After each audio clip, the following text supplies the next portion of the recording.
छत्रपती शिवाजी महाराज की जय भवानी। भारत रत्न डॉक्टर बाबासाहेब आंबेडकरांचा, आदिशक्ती माता तुळजा भवानी माता का। तुळजा भवानी मातेला दंडवत घालतो। खरं म्हणजे आज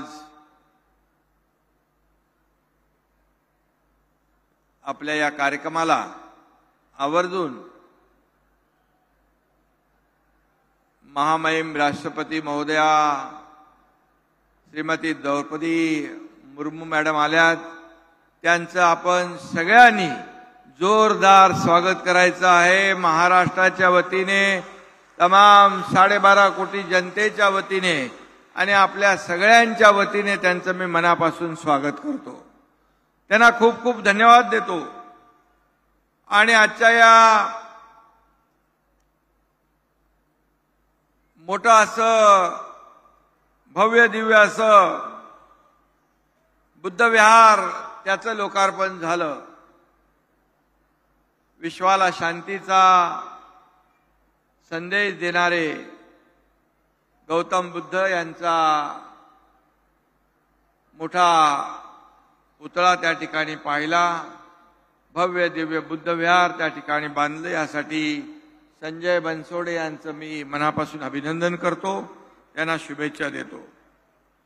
खरं म्हणजे आजच्या या कार्यक्रमाला उपस्थित महामहिम राज्यपाल आपले CP राधाकृष्णनजी, या ठिकाणी आपले लोकप्रिय उपमुख्यमंत्री देवेंद्र फडणवीसजी, केंद्रीय मंत्री रामदास आठवलेजी, आपले पालकमंत्री गिरीश महाजनजी, महिला व बाल कल्याण मंत्री आपल्या योजनेच्या साठी अतिशय सातत्याने प्रयत्न करणाऱ्या आदिती तटकरे, संजय बनसोडे, सर्वच मान्यवर आणि आज जमलेला तमाम माझ्या लाडक्या बहिणी आणि लाडक्या भावांनो, मी आपल्याला मनापासून शुभेच्छा देतो।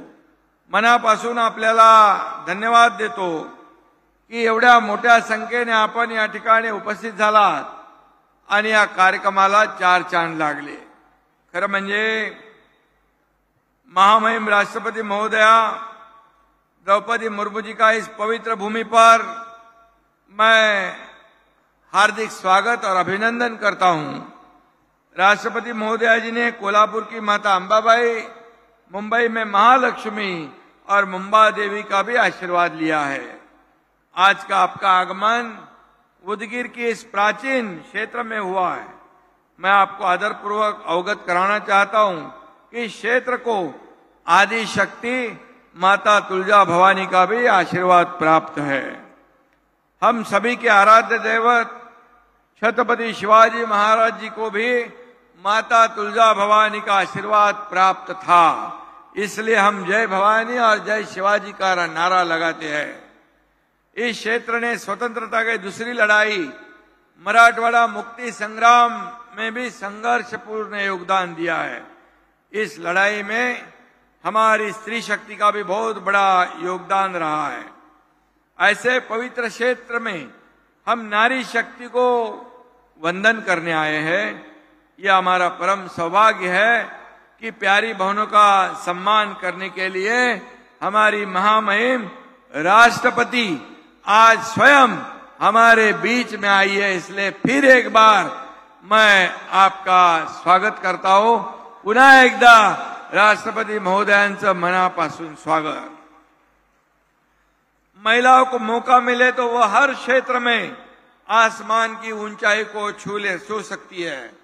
संघर्ष से हासिल सफलता अनमोल होती है और हमारी राष्ट्रपति महोदया जी इसकी सबसे बड़ी मिसाल है। उन्होंने कड़ा संघर्ष किया है, गरीबी देखी है और ऐसे संघर्षमय जीवन बिताकर उन्हें हमारे देश का सर्वोच्च पद राष्ट्रपति पद में विराजमान होने का मौका मिला है और इस देश की सेवा करने का मौका मिला है। और इसलिए मैं उनका अभिनंदन भी करता हूं, क्योंकि भारत रत्न डॉक्टर बाबा साहेब अम्बेडकर जी का जो संविधान है, यह संविधान पिछले लोकसभा में बदलेंगे ऐसा झूठ मूठ नैरेटिव फैलाकर लोगों को डराया धमकाया। लेकिन मैं कहूंगा, जब तक सूरज चांद रहेगा बाबा साहेब का संविधान बना रहेगा। और इसीलिए बाबा साहेब के संविधान हमारे दुनिया में सर्वोत्कृष्ट ऐसा संविधान बाबा साहेब जी ने बनाया, और उन्हीं के वजह से, हमारे संविधान के वजह से, हमारे देश के लोकतंत्र के वजह से हमारी एक सर्वसामान्य घर की बेटी, हमारी बहन इस देश की राष्ट्रपति बन सकी, और सर्वसामान्य परिवार से हमारे नरेंद्र मोदी जी इस देश के प्रधानमंत्री बन सके। ये सिर्फ और सिर्फ बाबा साहेब जी ने जो घटना बनाई, संविधान बनाया, इसका नतीजा है। हमारा देश उनके संविधान के अनुसार चलता है, हमारा राज्य उनके संविधान के अनुसार चलता है। और इसलिए मैं इतना ही कहूंगा, हमारे राष्ट्रपति महोदय जी का जीवन संघर्ष से भरा हुआ है। हर नागरिक के लिए यह प्रेरणादायी है, यह ऊर्जादायी है। और इसलिए मैं उनको जितना भी धन्यवाद देंगे उतना ही कम है। 3 दिन से हमारे महाराष्ट्र में कई कार्यक्रमों में उन्होंने अपना अमूल्य समय दिया है।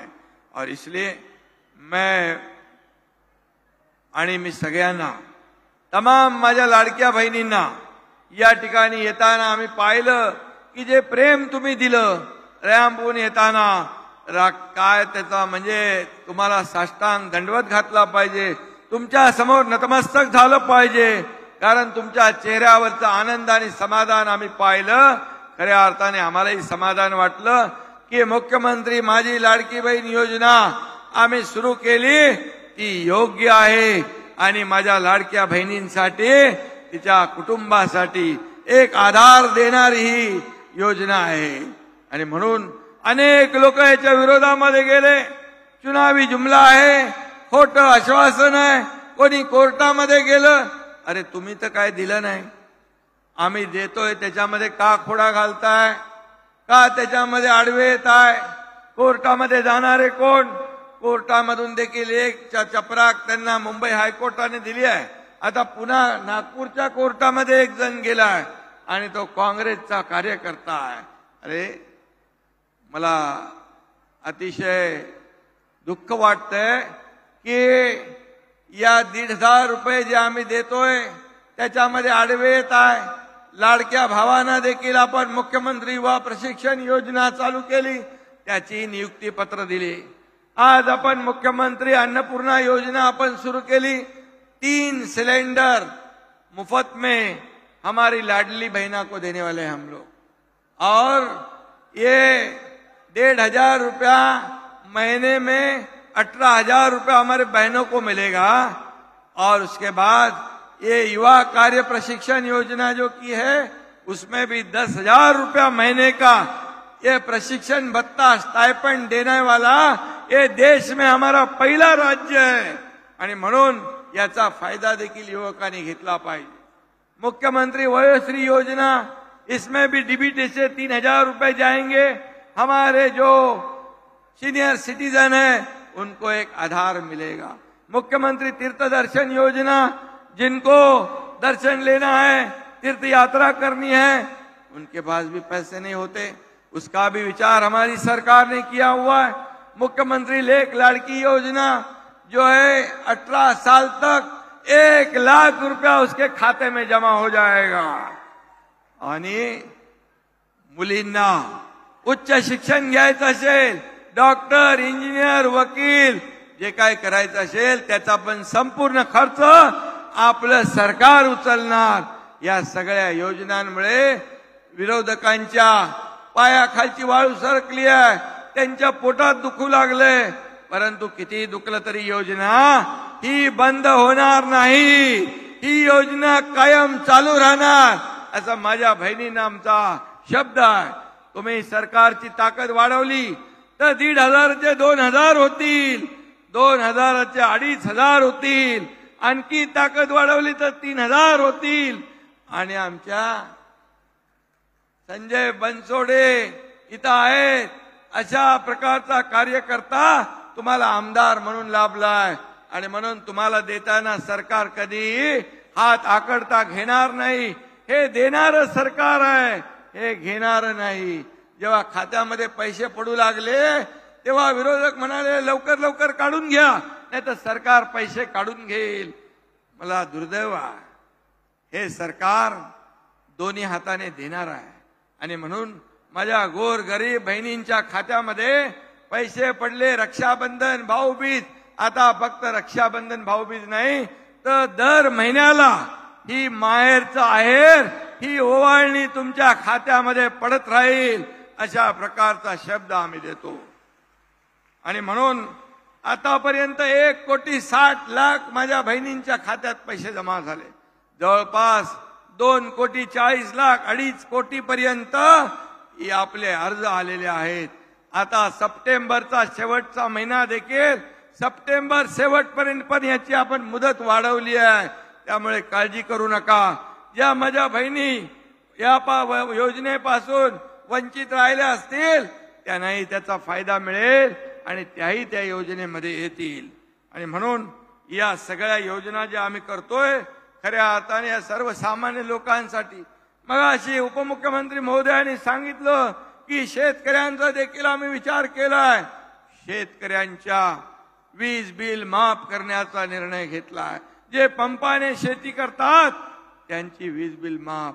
आज काही ठिकाणी अतिवृष्टी झाली आहे, काही जिल्ह्यामध्ये मराठवाड्यामध्ये पिकांचं नुकसान झालेलं आहे. या शेतकऱ्यांना वाऱ्यावर आम्ही सोडणार नाही. त्यांच्या पाठीशी सरकार पूर्ण खंबीरपणे उभं राहील आणि त्यांना देखील मदत केली जाईल. आणि म्हणून हे सर्वसामान्यांचं सरकार आहे, हे गोरगरिबांचं सरकार आहे. आणि म्हणून आज आम्हाला फक्त तुम्हाला 1,500 देऊन थांबायचं नाहीये, तर तुम्हाला लखपती बहिणी झालेल्या आम्हाला पाहायचं आहे. हेच आमचं स्वप्न आहे. परवा आदरणीय पंतप्रधान मोदी साहेब आले होते पालघरला. त्यांनी ठरवले 3 कोटी लखपती दिदी करण्याचं टार्गेट ठेवलेलं आहे.